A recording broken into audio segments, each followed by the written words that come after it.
Magandang araw po sa inyong lahat mga kababayan at welcome back dito po sa PNR. At ito nga mga karibin natin, biglaan to. Judge matindi ang pasabog, lahat nilaglaga, nasa korte siningil na, tamba huli na. Nako, yan mga kababayan, patungkol po riyan ang ating alamin at bibigyan ng komento ngayong araw na ito. Pero bago po ang lahat, kung di ka pa po napag-subscribe sa ating munting channel, please don't forget to subscribe.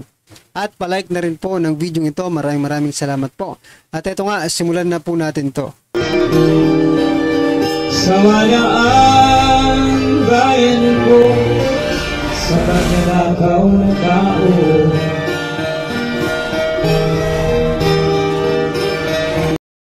so yan mga kababayan, bago po natin i-play ang video ito, ito mga karibin natin, i-share ko lang po ito, no? About po kay Representative Ace Barbers. Nako, gusto pong, ito basahin ko muna para sa inyo mga kababayan.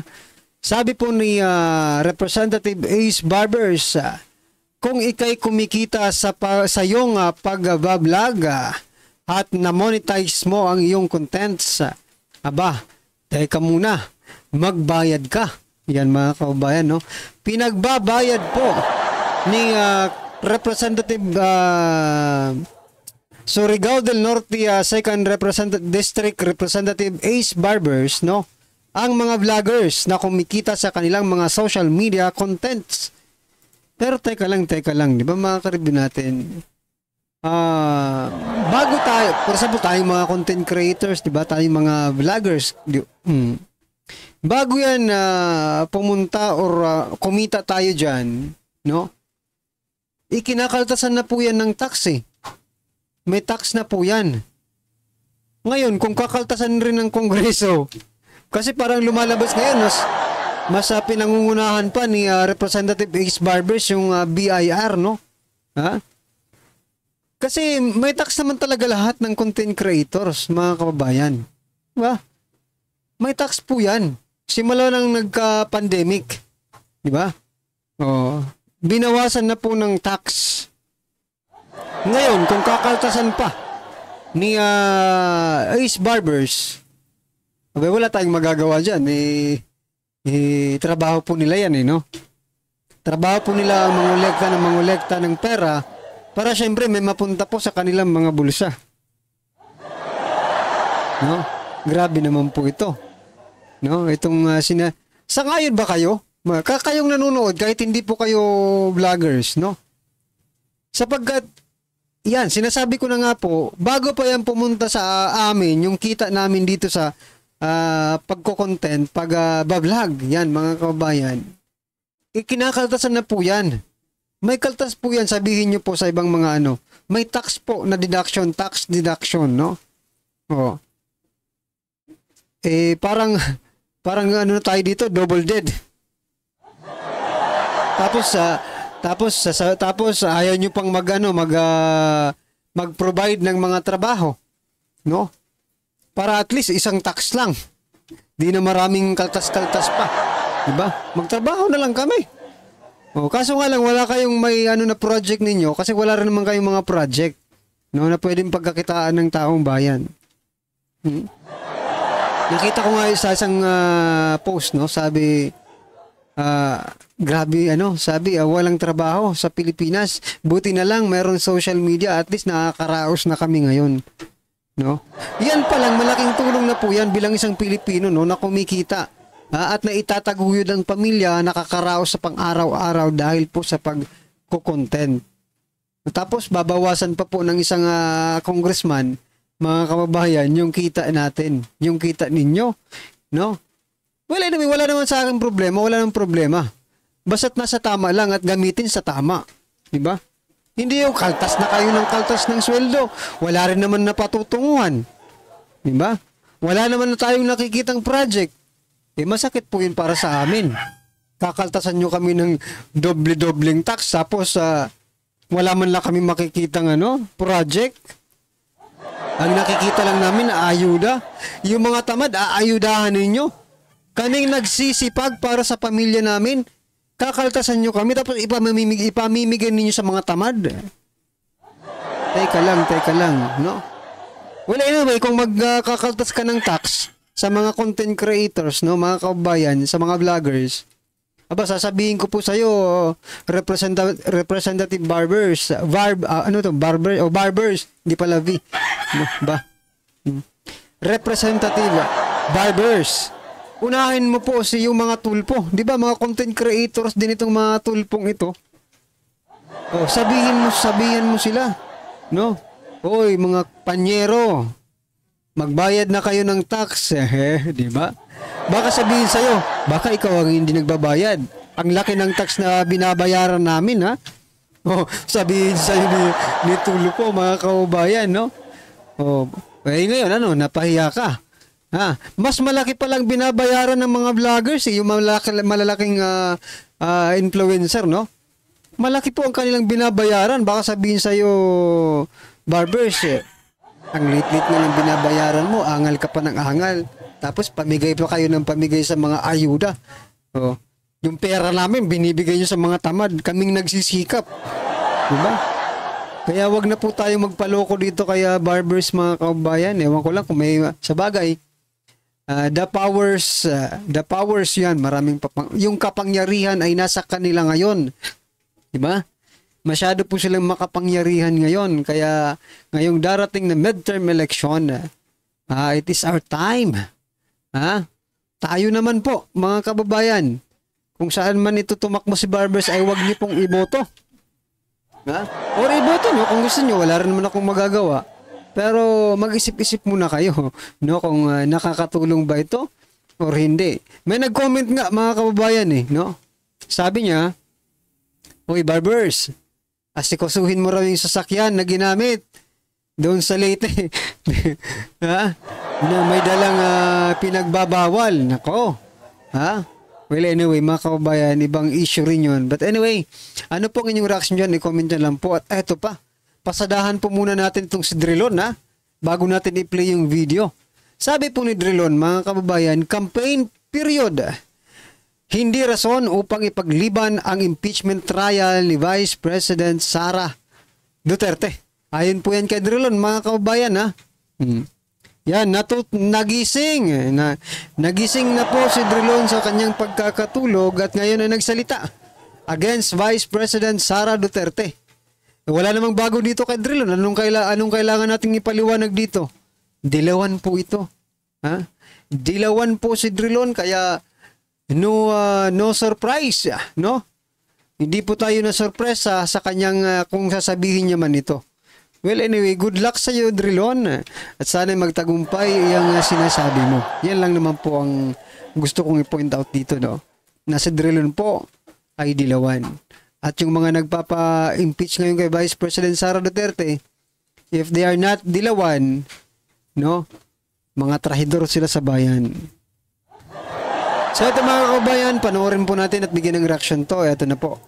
Ito ang breaking news ngayon. Viral ngayon sa mundo ng social media. Matapos ang walang katapusang atake sa mga Duterte at lumabas sa mga balitang walang nagawa raw ang dating Pangulong Rodrigo Roa Duterte sa Pilipinas. Taong bayan, binalikan ng mga loyalista at ang gobyernong ngagba, sinampal ng katotohanan at mga resibo o katibayan pinakita na. Pero bago tayo magpatuloy, mga kapanig, kung bago ka pa lamang sa aming channel, ay huwag kalimutang mag-like, subscribe at i-click ang notification bell para mas maging updated ka pa lalo sa lahat pa ng mga bagong videos na i-upload namin. At yun na nga, mga kapanig, tila totoo pala talaga ang binitawang pahayag kamakailan lamang ng Vice President na si Sara Duterte kaugnay sa mga big ticket project kasama ang Belbel program na legacy ng dating Pangulong Rodrigo Roa Duterte na kanyang naumpisahan na ngayon ay nasayang lang at nawala na dahil sa naudlot na umano'y pangako ni Bongbong Marcos. Tila binalikan ng karma ang mga loyalista at kumakalaban ngayon sa mga Duterte na nagsasabing walang nagawa raw ang dating administrasyon sa pamumuno ni dating Pangulong Rodrigo Duterte matapos lumabas ang balitang matapang na ibinunyag umano ng isang veteran na broadcaster na si Ted Filon sa kanyang programa mismo sa radyo na kung saan na maging ang buong Senado ay tila sobrang nagulantang matapos malaman na wala raw pala walang kaukulang pondo o budget para sa kasalukuyang taon ang mga isa sa mga sobrang napaka-importanting proyekto ng Department of Transportation na siyang inaasahan mismo ng taong bayan na magbibigay ng benepisyo sa ating mga commuters. Kasama na nga rito ang Support to Foreign Assisted Project, MRT Line 4 Project, Davao Public Transport Modernization Project, North-South Commuter Railway System, Cebu Bus Rapid Transit Project, Metro Manila Subway Project, PNR Long Haul Project. Ang mga nabanggit na mga proyekto ay kasama di umano sa listahan sa Foreign Assisted Project na napupunduhan sana ng gobyerno ngayong taon. Malinaw di umano na ito ay nakalatag sa National Expenditure Program, pero nang aprubahan ng Kongreso at pinirmahan ni Marcos Jr.